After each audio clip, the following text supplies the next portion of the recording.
एक बार की बात है, एक गांव में एक ट्यूबवेल था जिससे गांव के खेतों में सिंचाई की जाती थी। सब कुछ सही चल रहा था, लेकिन कुछ दिनों से जो भी किसान उस ट्यूबवेल का पानी अपने खेतों को सींचने के लिए इस्तेमाल करता, तो अगले दिन उसकी सारी फसल सूख जाती। अरे ये क्या?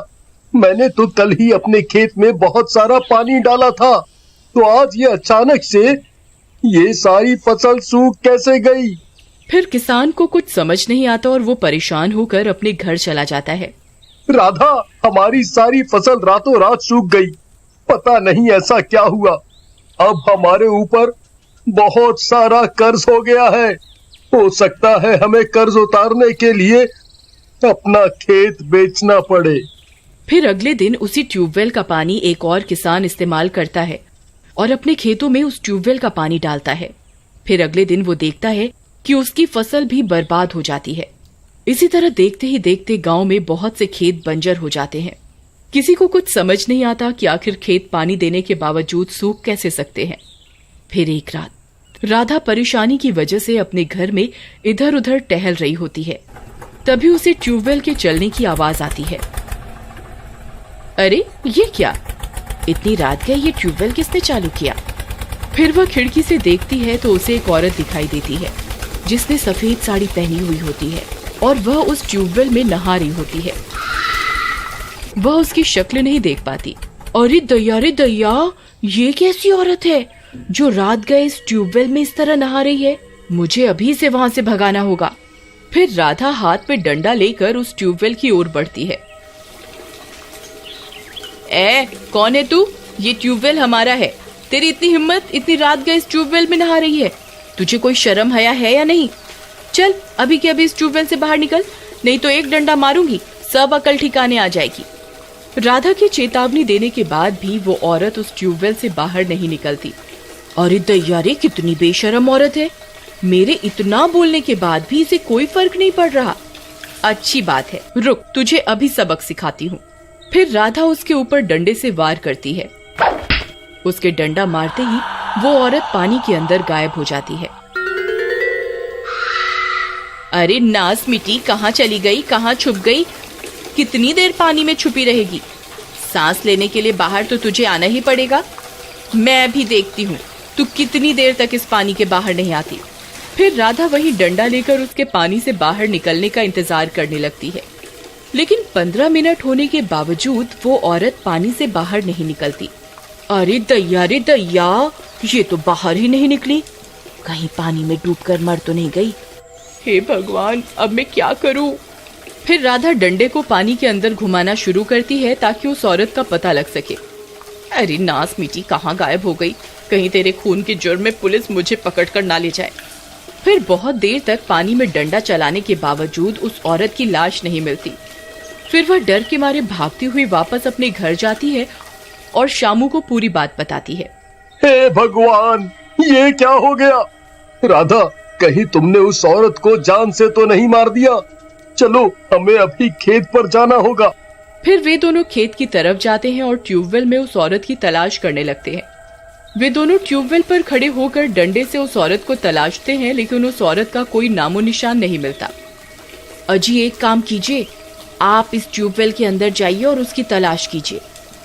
फिर शामू उस ट्यूबवेल के अंदर कूद जाता है और उस औरत को अपने पैरों से ढूंढने लगता है।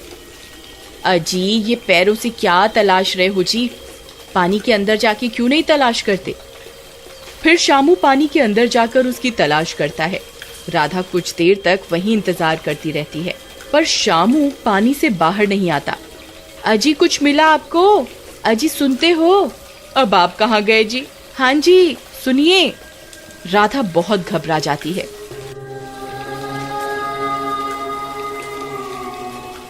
हे भगवान, अब ये कहाँ रह गए?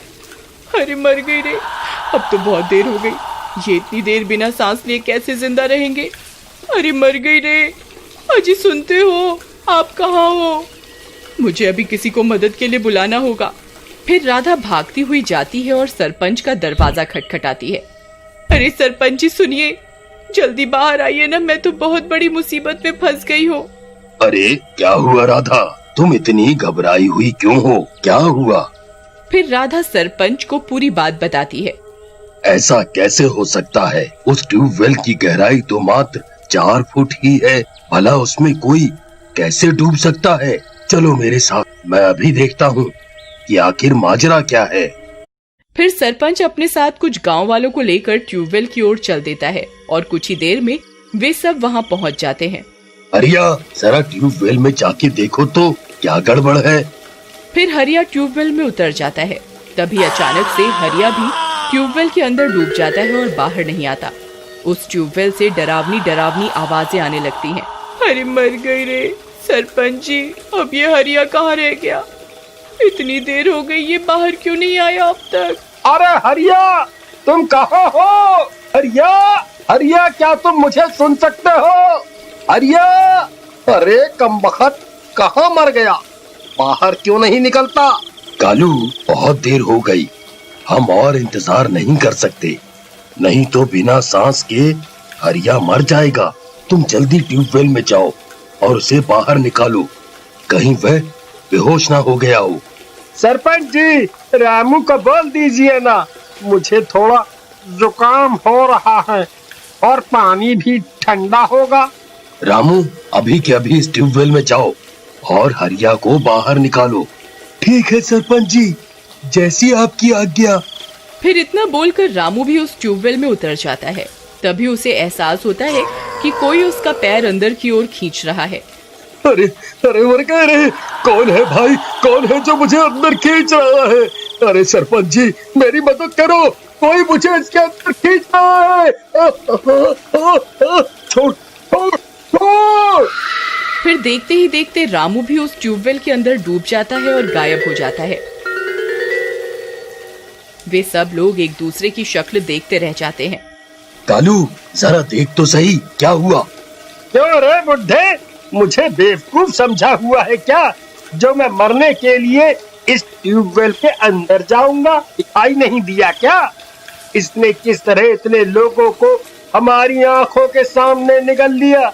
ये ट्यूबवेल पर जरूर किसी चुड़ैल का साया है, तभी इसका पानी खेतों में डालते ही पूरी फसल बर्बाद हो जाती है।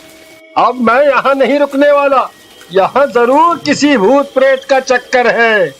वे लोग आपस में बातें कर ही रहे होते हैं कि तभी डरावनी डरावनी आवाजें आने लगती हैं। अरे मर गए रे सरपंच जी, आपने ये आवाज सुनी? ये जरूर उसी चुड़ैल की आवाज है जो लोगों को इस ट्यूबवेल के अंदर खींच रही है। अब मैं यहाँ एक पल भी नहीं रुकने वाला। अरे भागो रे भागो, ये ट्यूबवेल तो लोगों को जिंदा ही निकलता जा रहा है। अरे सरपंच जी, आप कहाँ भाग रहे हैं? अरे रुकिए, मेरे पति का क्या होगा? अरे रुकिए ना, आप तो गांव के सरपंच हैं। अगर आप इस तरफ भाग जाएंगे तो गांव की रक्षा कौन करेगा? ये भूत प्रेत का चक्कर है, मैं इसमें कुछ नहीं कर सकता। अरे भागो रे भागो, भागो! हे भगवान, अब मैं क्या करूं? इन्हें कैसे ढूंढूं? फिर राधा उदास होकर वहीं उस ट्यूबवेल के पास बैठ जाती है। तभी एक मनचला वहां से गुजरता है। अरे वाह वाह, इतनी रात गए इतनी सुंदर स्त्री यहाँ क्या कर रही है?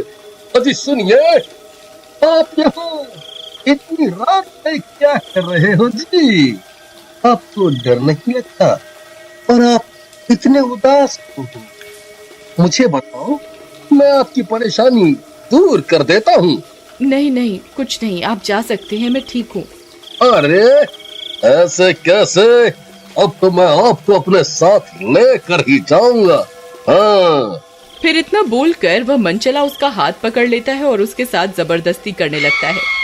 चल चल मेरे साथ, चल। अरे ये मैं किस मुसीबत में फंस गई। अच्छा बाबा ठीक है, मैं तुम्हारे साथ चलती हूँ, लेकिन मेरी चप्पल इस ट्यूबवेल में गिर गई है, जरा वो तो निकाल दो। ले, इतनी सी बात, अभी निकाल देते हैं। फिर जैसे ही वो चप्पल निकालने ट्यूबवेल में उतरता है, कोई अदृश्य शक्ति उसे भी अंदर खींचने लगती है। अरे ये क्या हो रहा है? अरे अरे कौन है? कौन है? जाओ! और देखते ही देखते वो मनचला भी उस ट्यूबवेल के अंदर समा जाता है। अगर आप आगे की कहानी देखना चाहते हैं तो प्लीज कमेंट बॉक्स में जरूर बताएं।